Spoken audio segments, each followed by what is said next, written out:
Papež Frančišek je po poletnem premoru na praznik rojstva Device Marije 8. septembra ponovno daroval jutranjo svetomašo v kapeli doma Svete Marte v navzočnosti skupine vernikov.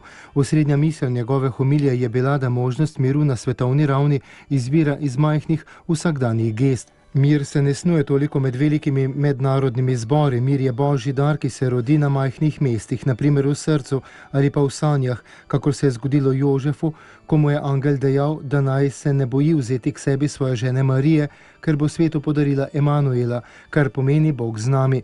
Bog z nami, kakor je razložil sveti oče, pa je mir.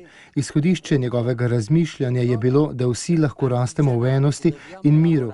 Rastemo, kajti mir, ki je dar, ima svojo življenjsko pot, zato mora vsakdo delati, da bi se razvil. Pot svetnikov in grešnikov nam govori, da moramo tudi mi vzeti ta dar miru in ga uveljaviti v našem življenju, omogočiti mu, da vstopi v nas, da vstopi v svet. Miru se ne ustvari z danes na jutri.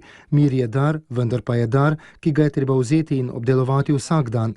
Lahko rečemo, da je mir dar, ki v rokah ljudi postane obrtništvo. Mi ljudje smo tisti, ki moramo vsak dan narediti korake za mir. To je naše opravilo, s sprejetim darom delati mir. Je dejal papež Frančišek in vse povabil, da naj prosijo za milost modrosti, kako delati mir v majhnih stvarih vsakega dne, ter pri tem upirati pogled na obzorje celotnega človeštva. Zato moramo prositi prav danes, ko živimo v vojni in vsi prosijo za mir.